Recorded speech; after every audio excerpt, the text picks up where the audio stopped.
Assalamualaikum warahmatullahi wabarakatuh. Perkenalkan nama saya Reza Ali dengan NPM 221 20 11 450. Sebelumnya izin kepada Ibu Rilda Murniati SHM Hum selaku dosen pengampu mata kuliah Etika Profesi Hukum. Di sini saya akan menjelaskan dan juga mempresentasikan hasil pekerjaan makalah saya yang berjudul Penerapan Prinsip Etika Profesi Hukum dalam Menjaga Integritas Penegak Hukum. Di sini saya akan membaginya menjadi 3 poin pembahasan utama yang sudah saya tuangkan ke dalam bentuk rumusan masalah. Yang pertama ialah apa saja prinsip-prinsip etika profesi hukum yang harus diterapkan oleh penegak hukum dalam menjalankan tugasnya. Di sini saya mengutip pendapat dari Kay Bertens mengenai 4 prinsip dasar etika profesi hukum. Yang pertama ialah prinsip tanggung jawab. Prinsip tanggung jawab ini, bahwa setiap penegak hukum itu tentunya harus dapat mempertanggungjawabkan setiap keputusan ataupun tindakan yang diambil oleh mereka. Dan bila terjadi kesalahan dalam langkah, tindakan ataupun keputusan yang diambil, mereka juga wajib untuk mengambil suatu langkah perbaikan yang sebaiknya diambil.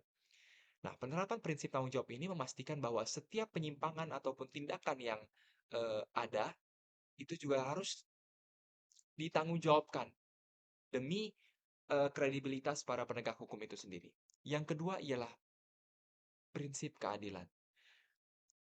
Suatu keputusan hukum atau suatu tindakan hukum yang diambil oleh para penegak hukum tentunya harus diambil secara netral dan juga adil, serta memberikan perlakuan yang setara kepada semua pihak tanpa pandang bulu. Dengan menerapkan prinsip keadilan, penegak hukum ini kan diharapkan juga tidak memihak ke salah satu pihak saja, sehingga setiap pihak tuh merasa dapat mendapatkan haknya dan perlakuan yang sama saat berada di lingkungan penegakan hukum. Yang ketiga ia adalah prinsip otonomi.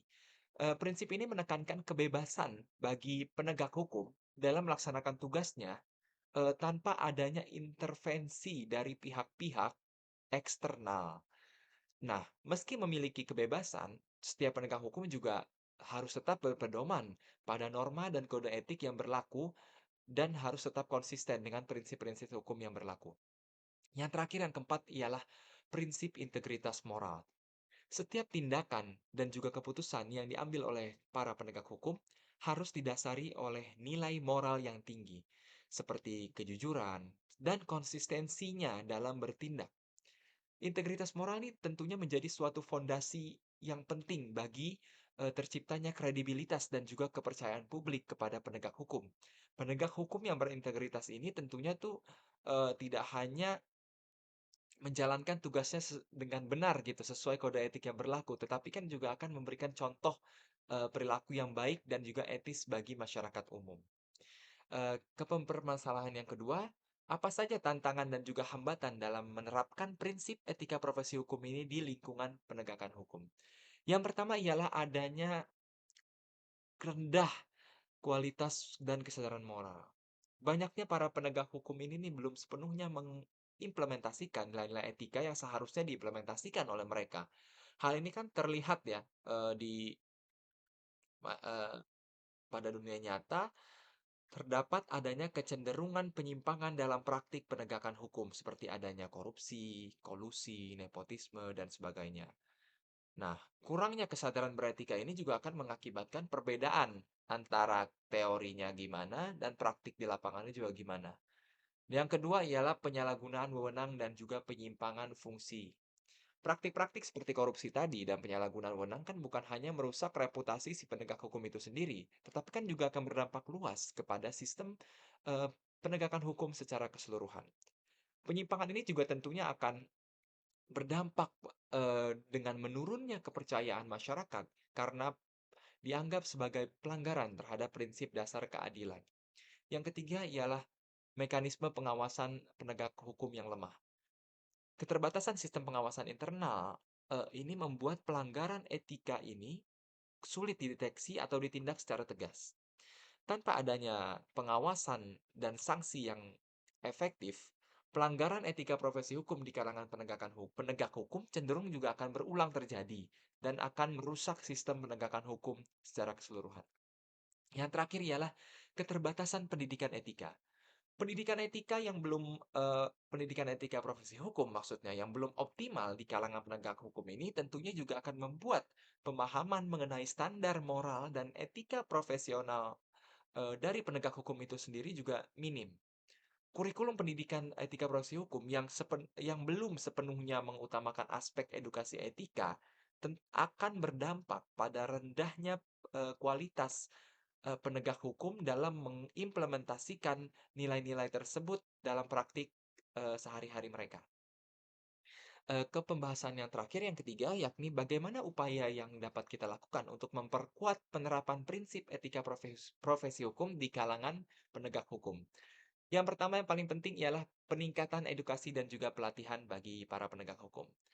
Dengan adanya program pendidikan, edukasi, dan juga pelatihan yang lebih dilakukan secara komprehensif mengenai etika profesi hukum, tentunya akan membantu penegak hukum untuk selalu memperbaharui pengetahuan mereka dan juga dapat mengimplementasikan nilai-nilai etika profesi hukum secara mendalam dalam menjalankan tugas mereka. Yang kedua ialah penguatan mekanisme pengawasan dan juga penerapan sanksi. Seperti dengan cara membangun sistem pengawasan internal untuk mendeteksi dan menangani setiap pelanggaran etika profesi hukum secara cepat dan tegas, tentunya akan memberikan efek jerah bagi penegak hukum dan juga akan mendorong disiplinitas yang tinggi dalam setiap tindakan maupun keputusan yang diambil oleh para penegak hukum ini. Yang ketiga ialah ada transparansi dalam proses hukum. Dengan adanya transparansi atau keterbukaan dalam setiap proses hukum yang dilakukan, maka tindakan penegak hukum yang cenderung akan menyimpang itu dapat diawasi oleh publik. Dan transparansi ini juga akan membantu mencegah praktik korupsi dan juga akan meningkatkan akuntabilitas serta kredibilitas penegak hukum di masyarakat. Yang terakhir, yang tidak kalah penting juga ialah komitmen pribadi penegak hukum itu sendiri. Upaya perbaikan yang paling mendasar di sini ialah, pada peningkatan komitmen pribadi dan niat dari penegak hukum itu sendiri dalam menghayati dan menerapkan nilai-nilai etika profesi hukum. Tanpa adanya nilai pribadi yang kuat, tanpa adanya niat dari penegak hukum itu sendiri, seperti nilai kejujuran, menjunjung tinggi keadilan, tanggung jawab, kemandirian, keberanian, tentunya penerapan prinsip etika profesi hukum tidak akan berjalan secara optimal pada prosesnya. Maka dari itu, niat pribadi dari penegak hukum itu sendiri juga penting. Kesimpulannya ialah eh, bahwa etika profesi hukum ini harus dijadikan sebagai landasan agar integritas dari para penegak hukum ini tetap terjaga. Dengan menerapkan prinsip-prinsip seperti tanggung jawab tadi, prinsip keadilan, integritas, diharapkan para penegak hukum ini dapat memberikan pelayanan yang adil dan juga profesional.